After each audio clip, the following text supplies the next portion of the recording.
नमस्कार साथियों, स्वागत है आप लोगों का अपने यूट्यूब चैनल टीचिंग एग्जाम्स पे। आज हम लोग जो हमारी सीरीज चल रही है प्रीवियस ईयर की पीवाईक्यू की सीरीज चल रही है, जो हमारी पीवाईक्यू की, उसमें से आज हमारा जो सेशन होने वाला है बायोलॉजी का है। बायोलॉजी का, ठीक है।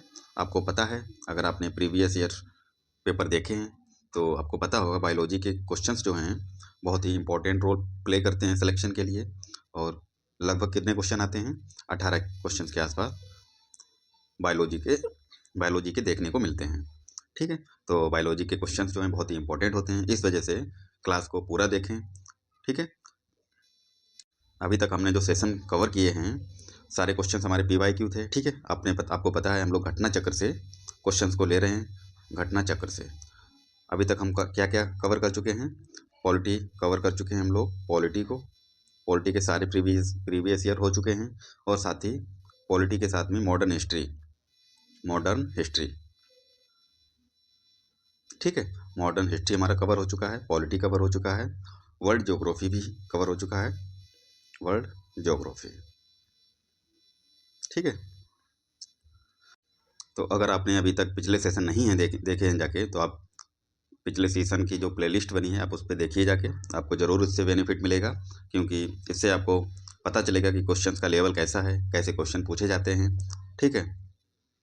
और आपको अपनी तैयारी में बूस्टर की तरह ये वीडियो आपकी तैयारी में काम करेंगे। तो साथियों, आशा करते हैं आप लोग स्वस्थ होंगे, मस्त होंगे और पढ़ाई अच्छे से कर रहे होंगे। बीपीएससी टीआरई 4.0 आपको पता है मई भी अप्रैल में शायद नोटिफिकेशन देखने को मिल जाए। तो समय जो है साथियों बहुत ही कम है, तो इस वजह से आप तैयारी को अच्छे से करते रहिए, और जो भी हमारे चैनल पे वीडियो आए आप उसको ज़रूर देखिए, क्योंकि जो भी वीडियो आएगी इंपॉर्टेंट वीडियो आएगी, और बीपीएससी टीआरई 4.0 के लिए ही आएगी स्पेशली, ठीक है। तो कुछ ही दिनों में हम लोग एक सीरीज स्टार्ट करने वाले हैं, एमसीक्यू सीरीज होगी, और आप लोग हमें कमेंट बॉक्स में बताइएगा किस पब्लिकेशन का सेट सॉल्व कराया जाए, ठीक है। क्योंकि प्रीवियस ईयर के बाद में मॉक टेस्ट बहुत ही इंपॉर्टेंट हो जाते हैं, और जो भी इम्पोर्टेंट क्वेश्चंस होंगे, अगर आपको पता है कि कौन से सेट के क्वेश्चंस बेटर हैं तो आप मुझे सजेस्ट कीजिए, उसी सेट के क्वेश्चंस को हम लोग सॉल्व करेंगे। तो साथियों, आज की क्लास को स्टार्ट करते हैं। आज की क्लास जो है बायोलॉजी की होने वाली है।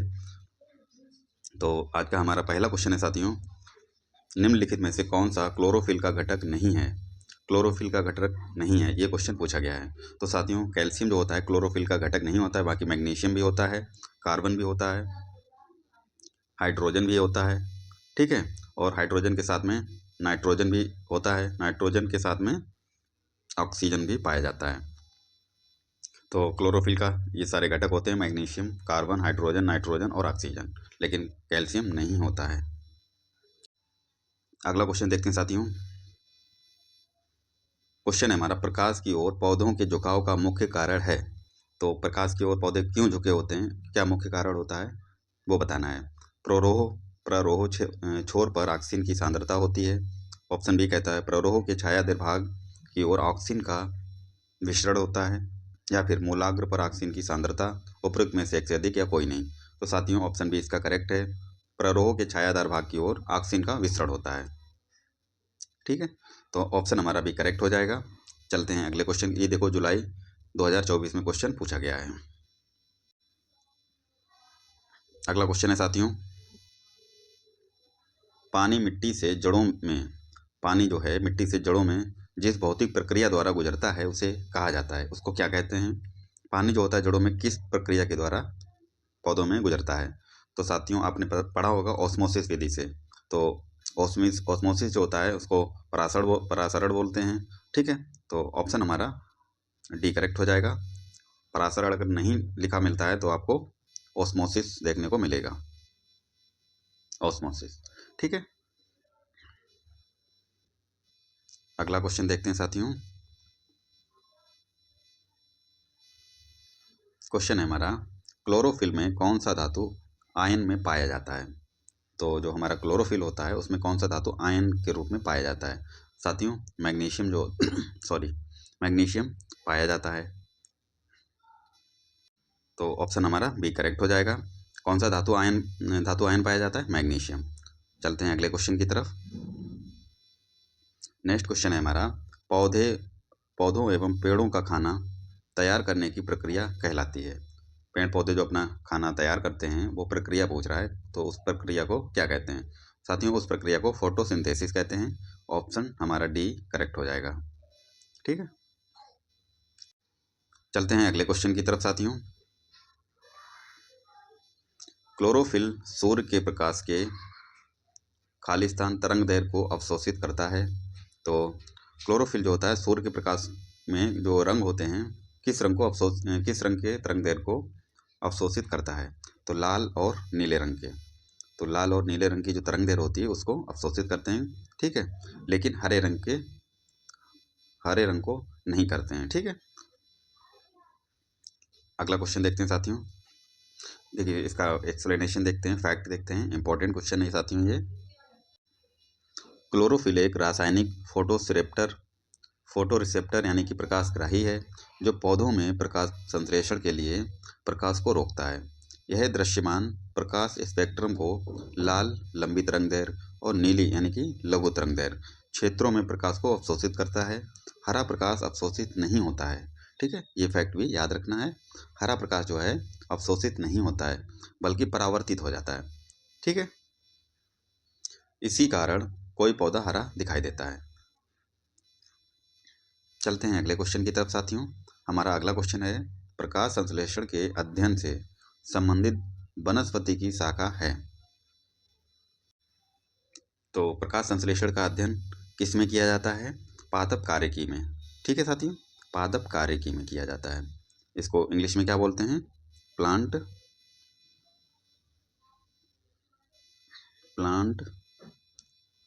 फिजियोलॉजी।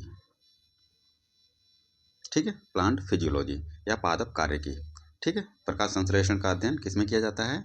किस शाखा में? पादप कार्यकी में किया जाता है। ठीक है, अगला क्वेश्चन देखते हैं साथियों। हमारा नेक्स्ट क्वेश्चन है, पत्ती की कोशिकाओं में प्रकाश संश्लेषण का स्थान कहाँ है? पत्ती की कोशिकाओं में प्रकाश संश्लेषण जो होता है कहाँ पे होता है, ये पूछा गया है। तो साथियों, इसका जो राइट आंसर है उपयुक्त में से कोई नहीं। तो इसका ये भी पता होना चाहिए कि होता कहाँ पे है। देखिए, पत्तियों के मेसोफिल ऊतक में होता है। कौन सा ऊतक? मेसोफिल ऊतक में। ठीक है, तो पत्तियों के मेसोफिल ऊतक में प्रकाश संश्लेषण का स्थान होता है। अगला क्वेश्चन देखते हैं साथियों। पौधों में प्रदीप्तिकालिता की खोज करने वाले हैं। तो प्रदीप्तिकालिता की खोज किसने की थी? ये क्वेश्चन पूछा गया साथियों। तो गार्नर और एलार्ड ने की थी। किसने? गार्नर और एलार्ड। ऑप्शन ए हमारा करेक्ट आंसर है। नेक्स्ट क्वेश्चन है हमारा, अदरक तना है जड़ नहीं, क्योंकि यह खाद्य सामग्री को संग्रहित करता है। इसमें नोड और इंटरनोड होते हैं। तो इसका राइट आंसर बी हो जाएगा। इसमें नोड और इंटरनोड होते हैं। ठीक है, नोड और इंटरनोड को क्या बोलते हैं? गांठ एवं पर्व। तो अगर ये हिंदी में लिखा होता तो क्या लिखा होता? गांठ एवं पर्व होते हैं। ठीक है, इस वजह से ये तना है, जड़ नहीं है। चलते हैं अगले क्वेश्चन की तरफ। ये क्वेश्चन हमारा देखिए 2020 में पूछा गया साथियों। अगला क्वेश्चन है हमारा, निम्नलिखित में से कौन सा पादप हार्मोन है? पादप हार्मोन की अगर बात करें तो साइटोकाइनिन पादप हार्मोन है। ठीक है, और बाकी गिबरेलिन और ऑक्सिन। अगर यहाँ पे ऑक्सिन होता सर, ऑक्सिन, तो ये भी हमारा राइट आंसर हो जाता, ऑक्सिन। ठीक है, लेकिन ऑक्सिन है तो इसका राइट आंसर क्या होगा? साइटोकाइनिन। ये पादप हार्मोन है, ऑक्सिन भी पादप हार्मोन होता है। चलते हैं अगले क्वेश्चन की तरफ।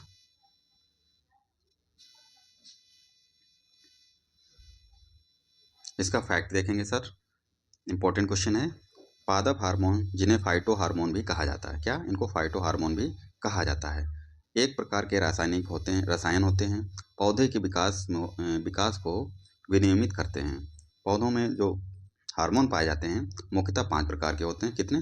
5। कौन कौन से होते हैं वो?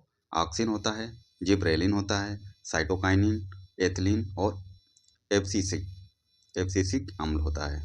तो 1 2 3 4 5, ठीक है। तो 5 प्रकार के प्रमुख हार्मोन पाए जाते हैं पौधों में। अगला क्वेश्चन देखते हैं। क्वेश्चन है हमारा, परागण की सुपरिभाषा है। तो परागण की सुपरिभाषा है, ये क्वेश्चन पूछा गया है। परागण कैसे होता है? तो परागण कण का पराग केशर से क्लोम छिद्र तक स्थानांतरित होने की क्रिया। क्लोम छिद्र को हम क्या बोल सकते हैं? स्त्री केशर, स्त्री केशर, ठीक है। तो कह सकते हैं पराग कण का पराग केसर से स्त्री केशर तक स्थानांतरित होने की क्रिया जो है परागण कहलाता है। तो ऑप्शन ए हमारा करेक्ट आंसर हो जाएगा। अगला क्वेश्चन है हमारा, पादप कली है। पादप कली एक भ्रूणी टहनी होती है, ठीक है। तो इसका राइट आंसर हमारा ए हो जाएगा। पादप कली के बारे में थोड़ा जानते हैं। वनस्पति विज्ञान में किसी अविकसित प्ररोह एम्ब्रियोनिक शूट को कली या कलिका कहते हैं। किसको? अविकसित प्ररोह को, ठीक है, कली या कलिका कहते हैं। यह किसी पत्ती के अक्ष यानी कि एक्सल पर या तने के अंतिम छोर पर उत्पन्न होता है। कहाँ पे होता है ये? पत्ती के कक्ष पे यानी कि एक्सल पे और तने के अंतिम छोर पे उत्पन्न होती है। अगला क्वेश्चन देखते हैं। क्वेश्चन है हमारा, पौधे जो नमक युक्त मिट्टी में उगते हैं क्या कहलाते हैं? तो जो पौधे नमक युक्त मिट्टी में उगते हैं उनको क्या कहते हैं हम लोग? हेलोफाइटा कहते हैं, ठीक है। या इनको हिंदी में क्या कहते हैं?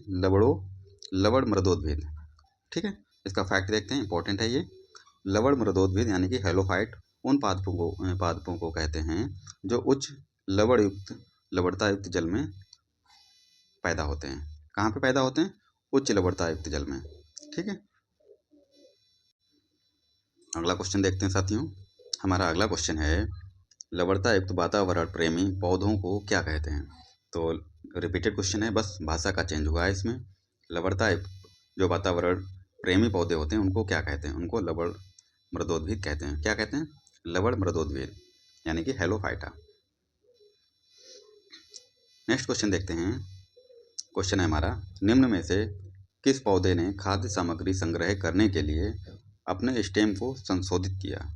तो हमारा राइट आंसर हो जाएगा अदरक में। किसमें? अदरक में होता है ये। Option A is correct answer.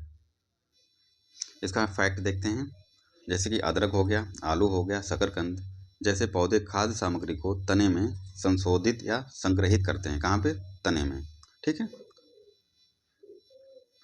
अगला क्वेश्चन है हमारा, पौधे अपना पोषक तत्व मुख्यतः किससे प्राप्त करते हैं? तो पौधे जो होते हैं अपना पोषक तत्व किससे प्राप्त करते हैं? मृदा से, ठीक है। हमारा अगला क्वेश्चन है, जीवाणु की खोज किसने की? तो जीवाणु की खोज किसने की थी? ल्यूवेनहाक ने की थी। कब की थी? 1676 में। कब? 1676 में, ठीक है, ल्यूवेनहाक ने। अगला क्वेश्चन है हमारा, संवहनी यानी कि वैस्कुलर पौधों में पानी ऊपर किससे जाता है? तो जो वैस्कुलर पौधे होते हैं उनमें पानी ऊपर जाता है, जो जाइलम टिश्यू इसमें पाया जाता है, जाइलम टिश्यू। तो इससे पानी जो है और पानी और खनिज पदार्थ पौधे को प्राप्त होते हैं। चलते हैं अगले क्वेश्चन की तरफ साथियों।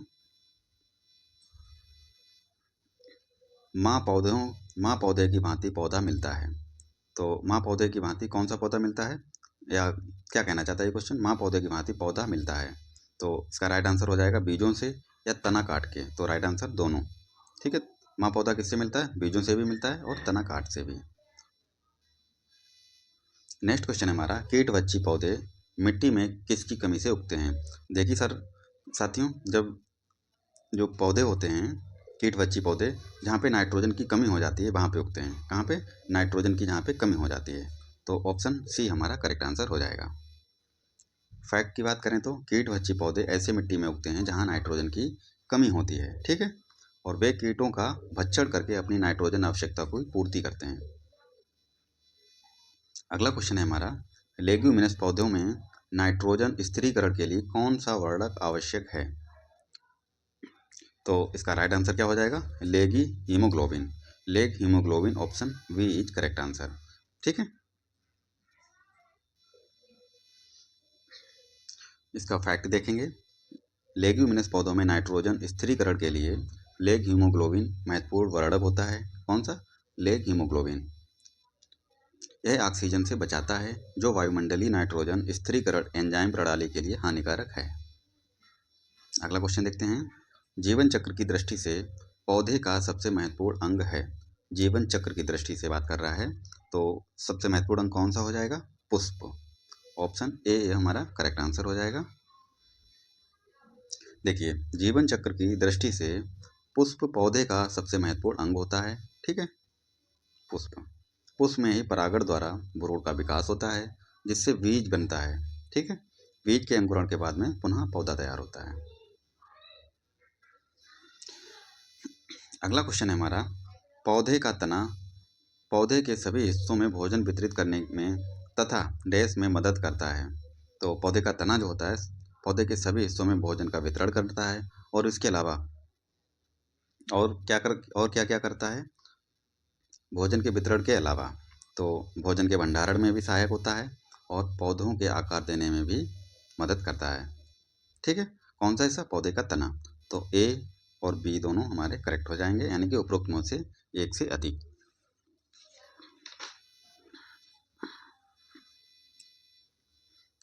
अगला क्वेश्चन है हमारा, तना काट आमतौर से किसके आवर्धन के लिए प्रयोग किया जाता है?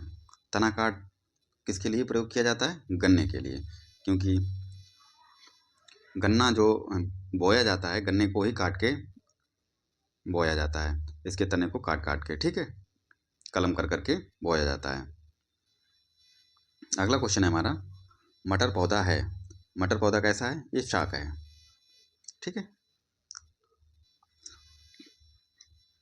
देखिए मटर शाक कुल का द्विबीजपत्री पौधा है और ये शाक कुल का है। यह रबी की फसल है। स्वर्ण रेखा, अपर्णा, पारस, अंबिका आदि इसकी मुख्य जो है प्रजातियां हैं। कौन कौन सी? स्वर्ण रेखा, अपर्णा, पारस, अंबिका। अगला क्वेश्चन देखते हैं। फलियां अत्यधिक पौष्टिक होती हैं क्योंकि उनमें प्रचुर मात्रा में होता है। तो इनमें प्रचुर मात्रा में क्या होता है? प्रोटीन पाया जाता है। फलियों में क्या पाया जाता है? प्रोटीन। ऑप्शन बी हमारा करेक्ट आंसर हो जाएगा। अगला क्वेश्चन देखते हैं।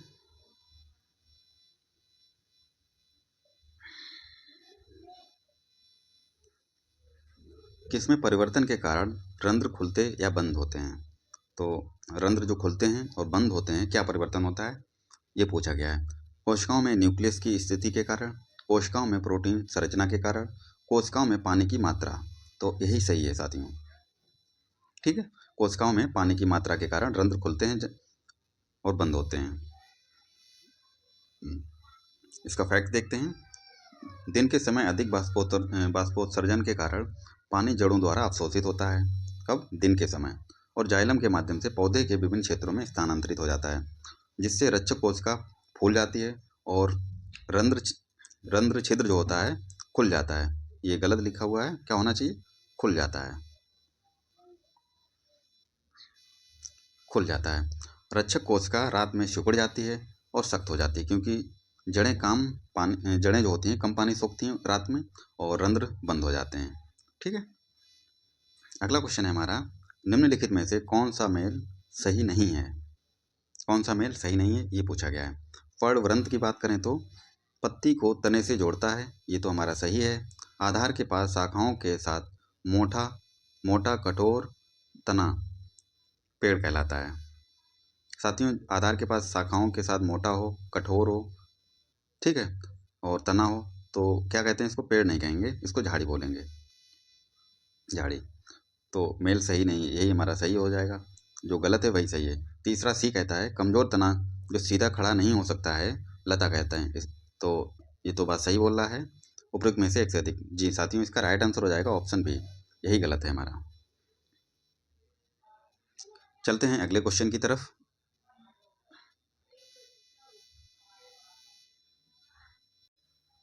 सक्शन पुल के कारण पेड़ों में पानी बहुत ऊंचाई तक पहुंच जाता है, जिसका कारण है क्या कारण है? बाष्पोत्सर्जन। ऑप्शन बी हमारा करेक्ट आंसर है।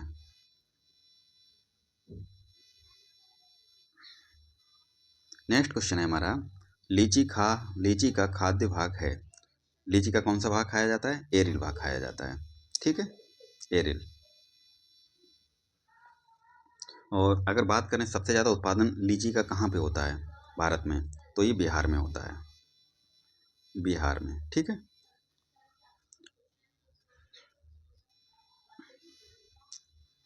इसका फैक्ट देखेंगे, लीची एक स्वादिष्ट रसदार उपोष्ण कटिबंधीय फल है। कैसा है? उपोष्ण कटिबंधीय फल। लीची का खाद्य योग्य भाग जो होता है एरिल होता है। वानस्पतिक रूप से लीची सेपिंडेसी कुल का है। किस कुल का है? सेपिंडेसी कुल का। भारत में लीची का सर्वाधिक उत्पादन बिहार राज्य में होता है। अगला क्वेश्चन है हमारा, अदरक एक भूमिगत तना है, जड़ नहीं है, क्योंकि। ये देखो क्वेश्चन रिपीट हुआ है, 2023 में भी पूछा गया है, ठीक है। तो तना है, जड़ नहीं है, क्यों? क्या रीजन है? पिछले क्वेश्चन में हमने देखा था, इसमें खाद्य सामग्री का भंडारण करता है, इसमें गांठ एवं पर्व होते हैं। साथियों, इसका राइट आंसर बी हो जाएगा, इसमें गांठ एवं पर्व होते हैं, ठीक है।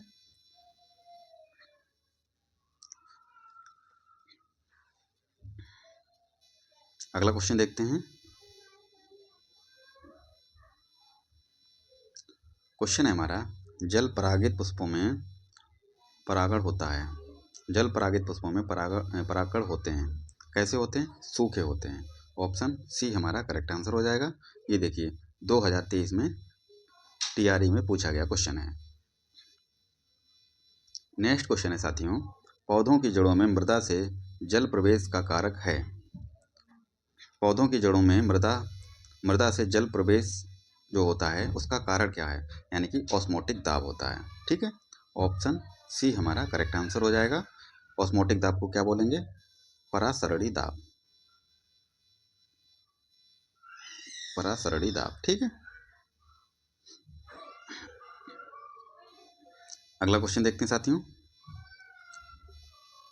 क्वेश्चन है हमारा, संवेदनशील पौधे मिमोसा पुंडिका की पत्तियों की गति को कहा जाता है। क्या कहते हैं इसको? साथियों, इसका राइट आंसर है उपयुक्त में से कोई नहीं। तो क्वेश्चन क्या कहता था? संवेदनशील पौधे मिमोसा पुंडिका की पत्तियों की गति को क्या कहते हैं? तो इसमें तो आंसर नहीं दे रखा है, उपयुक्त में से एक से नहीं, यानी कि कोई नहीं है। तो क्या कहते हैं ये भी पता होना चाहिए हमको। इसको कहते हैं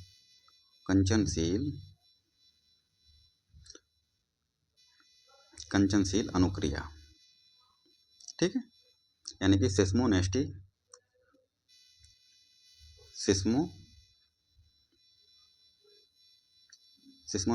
ठीक है। चलते हैं अगले क्वेश्चन की तरफ। क्वेश्चन है हमारा, निम्नलिखित में से कौन सा एक वानस्पतिक हार्मोन है? तो वानस्पतिक हार्मोन कौन सा है? साइटोकाइनिन, ठीक है, साइटोकाइनिन।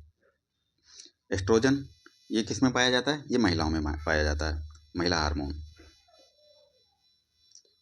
हार्मोन, ठीक है। इंसुलिन का जो स्रावण होता है कहाँ से होता है? अग्नाशय से। तो वानस्पतिक हार्मोन कौन सा है? पादप हार्मोन साइटोकाइनिन हमारा। अगला क्वेश्चन देखते हैं साथियों। क्वेश्चन है, निम्न में से कौन सा सच्चा फल नहीं है? यानी कि असत्य फल के बारे में पूछ रहा है। असत्य फल किसको कहते हैं? सेब को। ऑप्शन ए हमारा करेक्ट आंसर हो जाएगा। असत्य फल के बारे में हम लोग जानेंगे, थोड़ा इंपॉर्टेंट क्वेश्चन है। जब फल के निर्माण में अंडाशय यानी कि ओवरी के अलावा कुछ अन्य भाग भी शामिल हों तो ऐसे फल को असत्य फल कहते हैं, यानी कि फॉल्स फ्रूट कहा जाता है। एग्जाम्पल में सेब तो है ही, हमने देख लिया, इसके अलावा काजू भी फॉल्स फूड है, ठीक है, फॉल्स फ्रूट है। इसके अलावा नाशपाती यानी कि पियर भी असत्य फल में आ जाते हैं। एप्पल, सेब यानी कि सेब, काजू और नाशपाती, ठीक है। अगला क्वेश्चन देखते हैं साथियों। पाइन, फर, स्प्रूस, सेडार, लार्च, साइप्रस आदि मशहूर लकड़ी उत्पादक पौधों में से बहुत से भारत के पहाड़ी क्षेत्रों में पाए जाते हैं। ये सभी क्या कहलाते हैं? तो इस टाइप के पौधों को क्या कहते हैं? अनावृत बीजी। ऑप्शन बी हमारा करेक्ट आंसर हो जाएगा साथियों। चलते हैं अगले क्वेश्चन की तरफ। क्वेश्चन है हमारा, फूल का डोस फल बनता है, यानी कि फूल यानी कि खाली स्थान, फल बनता है, फूल का कौन सा हिस्सा है जो फल बनाता है, ये क्वेश्चन कह रहा है। अंडाशय जो होता है फूल का फल को बनाता है, ठीक है, अंडाशय। इसका फैक्ट देखते हैं। फूल पौधों का जनन अंग होता है। फूल में वह दलपुंज, पुमंग और जायांग पाए जाते हैं, ठीक है। इसमें पुमंग नर जननांग है, पुमंग जो है नर जननांग है, जबकि जायांग जो होता है मादा जनन भाग है। जायांग में अंडक पाए जाते हैं, किसमें, जायांग में, जिसमें 3 भाग हैं, कौन कौन से, अंडाशय, वर्तिका और वर्तिकाग्र। फूल का अंडाशय बाद में चल करके फल का रूप ग्रहण कर लेता है, यानी कि अंडाशय बाद में फल बन जाता है। अगला क्वेश्चन है हमारा, लौंग एक मसाला है। लौंग एक मसाला पौधे के किस भाग से प्राप्त होता है, मतलब कहना क्वेश्चन ये चाह रहा है, लौंग जो है पौधे के किस भाग से प्राप्त होता है। तो लौंग जो है फूल की कली से प्राप्त होता है, किससे, फूल की कली से। अगला क्वेश्चन है हमारा, लौंग पौधे के निम्नलिखित में से किस भाग से प्राप्त होता है। तो अभी हमने ये क्वेश्चन देखा था, ये रिपीटेड क्वेश्चन है, यानी कि शुष्क पुष्प कली से। ऑप्शन डी हमारा करेक्ट आंसर हो जाएगा। अगला क्वेश्चन है हमारा, कुरकुमा लौंगा कौन से मसाले का वैज्ञानिक नाम है। साथियों, कुरकुमा लौंगा जो है ये हल्दी का रासायनिक नाम है, हल्दी का वैज्ञानिक नाम है, ठीक है, कुरकुमा लौंगा। इसका फैक्ट देखते हैं। इसके अलावा कुरकुमा लौंगा हल्दी यानी कि टर्मरिक का वैज्ञानिक नाम है। जीरा को इंग्लिश में क्या बोलते हैं, क्यूमिन, और इसका वैज्ञानिक नाम क्या है, क्यूमिनम साइमिनम, क्यूमिनम साइमिनम, ठीक है। लौंग की अगर बात करें तो क्या बोलते हैं, इसको क्लोव बोलते हैं, और वैज्ञानिक नाम क्या है इसका, सीजीगियम एरोमेटिकम, ठीक है। धनिया की बात करें, कोरिएंडर, इसका वैज्ञानिक नाम क्या है, कोरिएंड्रम सटाइवम, ये भी याद रखना है आपको। अगला क्वेश्चन है साथियों, इलुनिन प्राप्त होता है, इलुनिन कहाँ से प्राप्त होता है, डहेलिया की जड़ों से। इलुनिन जो होता है डहेलिया की जड़ों से प्राप्त होता है। अगला क्वेश्चन है, एस्पिरिन कहाँ से मिलती है। एस्पिरिन एक पेड़ से मिलती है, ठीक है, कहाँ से, एक पेड़ से। कौन सा वृक्ष होता है जहाँ से एस्पिरिन पाई जाती है, बिलो, ठीक है, बिलो। और एस्पिरिन कैसी दवाई है, एंटीपायरेटिक होती है ये, कैसी, एंटीपायरेटिक, यानी कि ज्वरनाशी, ठीक है। अगला क्वेश्चन देखते हैं साथियों। क्वेश्चन है, एस्पिरिन है कैसी दवाई है ये, एंटीपायरेटिक है, यानी कि ज्वरनाशी। नेक्स्ट क्वेश्चन, सबसे लंबा जीवित वृक्ष है, सबसे लंबा और जीवित वृक्ष कौन सा है, सिकोआ का, कौन सा, और इसकी ऊंचाई कितनी होती है, 115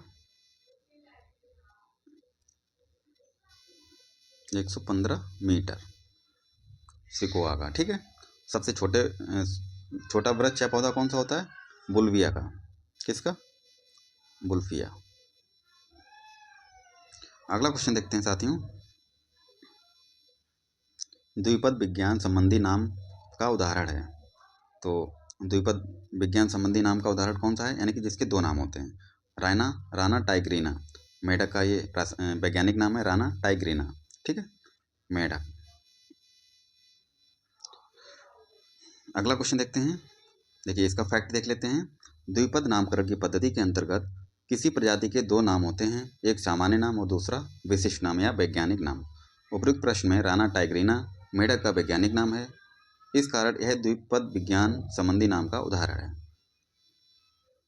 अगला क्वेश्चन है, किस वनस्पति खाद्य में अधिकतम प्रोटीन होता है। तो अधिकतम प्रोटीन किस में पाया जाता है, सोयाबीन में, किसमें, सोयाबीन में, 38 से 42%। कितना पाया जाता है प्रोटीन, 38 से 42%। अगला क्वेश्चन है हमारा, संसार का सबसे बड़ा पुष्प रेफ्लेशिया, ठीक है, कौन सा है, रेफ्लेशिया। इस पुष्प का वजन कितना होता है, 10 kg के आसपास। 10 kg। और इसका व्यास कितना होता है? व्यास 100 सेंटीमीटर। ठीक है, अगला क्वेश्चन देखते हैं साथियों। सूची 1 का 2 से मिलान करना है। इधर कपड़ा का नाम दे रखा है, इधर उत्पत्ति, मतलब कौन सा कपड़ा किससे बना है। तो लिनन जो है किसके पौधे से प्राप्त होता है? सन के पौधे से। ठीक है, तो जटा यानी कि कायर, ये नारियल का पौधा हो जाएगा इसका। मोहायर, ये किसका हो जाएगा? अंगोरा बकरी से बनता है, अंगोरा बकरी की ऊन से। डाउन जो कपड़ा होता है किससे बनता है?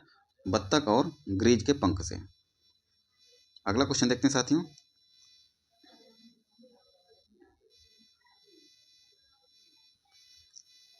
अगला क्वेश्चन है हमारा, एड्स निम्न कारणों में से किसके द्वारा होता है? एड्स किसके द्वारा होता है? विषाणु के द्वारा, यानी कि ये विषाणु जनित बीमारी है। एड्स एक विषाणु जन्य रोग है। एड्स रोग का कारण विषाणु कौन सा है? HIV, यानी कि human immuno deficiency virus. HIV का फुल फॉर्म क्या है? Human immuno deficiency virus. अगला क्वेश्चन है, HIV द्वारा होने वाला रोग एड्स होता है। ठीक है, और एड्स का फुल फॉर्म क्या होता है साथियों? Acquired immuno deficiency syndrome. HIV का ह्यूमन इम्यूनो डिफिशियंसी वायरस। ठीक है, अगला क्वेश्चन देखते हैं। संक्रामक रोगों का सबसे सामान्य वाहक, जो संक्रामक रोग हो जाते हैं, सबसे सामान्य वाहक कौन सा है? मच्छी, इसी को मक्खी भी बोलते हैं, मक्खी। ठीक है, मच्छी या मक्खी, ये सामान्य कारक है। अगला क्वेश्चन है साथियों, कोविड टीकाएं प्रतिरक्षी प्रतिक्रिया को कैसे उत्तेजित करते हैं? कोविड टीकाएं जो होते हैं, टीका होते हैं, प्रतिरक्षी प्रतिक्रिया को कैसे उत्तेजित करते हैं? तो इसका राइट आंसर क्या हो जाएगा साथियों? ऑप्शन बी, जीवित क्षण यानी कि SARS-CoV-2 वायरस प्रवेश करा के। चलते हैं अगले क्वेश्चन की तरफ।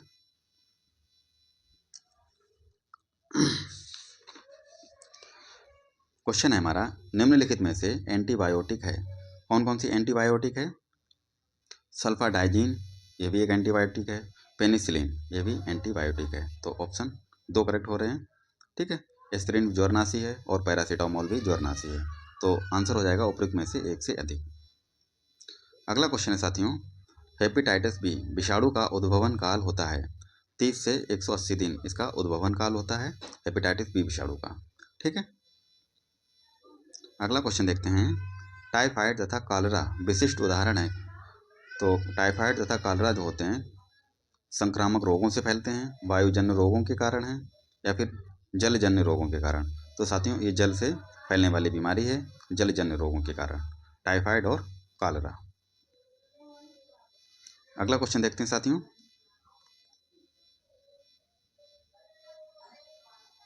क्वेश्चन है हमारा, BCG वैक्सीन का इस्तेमाल किसकी रोकथाम के लिए किया जाता है? तो BCG का जो वैक्सीन लगता है किसके लिए लगता है? क्षय रोग के लिए, यानी कि ट्यूबरकुलोसिस के लिए, TB, हम लोग इसे TB भी बोल देते हैं, ट्यूबरकुलोसिस। ठीक है, तो TB की रोकथाम के लिए कौन सा टीका लगाया जाता है? BCG का टीका। कब लगाया जाता है? जन्म से 0 से यानी कि 12 वर्ष तक लगा सकते हैं। अगर जन्म होते ही लगा दिया जाए तो ज़्यादा काम करता है, और अगर देर में लगता है 12 वर्ष की उम्र में तो उतना कारगर नहीं होता है ये। अगला क्वेश्चन देखते हैं साथियों। बायोडिग्रेडेबल अपशिष्ट को आमतौर पर जिसकी मदद से उपयोगी पदार्थ में बदला जा सकता है वह है, तो वह बैक्टीरिया है। ऑप्शन ए हमारा करेक्ट आंसर हो जाएगा। अगला क्वेश्चन है साथियों, प्रतिवर्ष 5 लाख भारतीय एक रोग से मरते हैं, इसकी पहचान करें। यानी कि हर साल 5 लाख भारतीय मर जाते हैं, कौन से रोग से? क्षय रोग से साथियों, यानी कि TB से मृत्यु हो जाती है। इसका वैज्ञानिक नाम क्या होता है? क्षय रोग का कारण जीवाणु होता है और ये जीवाणु से फैलता है। उसका नाम है, कौन सा जीवाणु है? Mycobacterium tuberculosis. ठीक है, यानी कि इसका जीवाणु का नाम क्या है? Mycobacterium tuberculosis. क्षय रोग से मनुष्य का फेफड़ा जो है प्रभावित होता है। तो साथियों ये थे आज के कुछ इंपॉर्टेंट क्वेश्चन। आशा करते हैं आप लोगों को क्लास पसंद आई होगी। ठीक है, और आप पढ़ते रहिए। अच्छे से पढ़ाई करते रहिए। मिलते हैं अगली नई वीडियो पे, तब तक के लिए आप हमारे चैनल को सब्सक्राइब करके आप हमें सपोर्ट कर सकते हैं और वीडियो को लाइक और शेयर भी करें। मिलते हैं अगली नेक्स्ट वीडियो पे, तब तक के लिए धन्यवाद।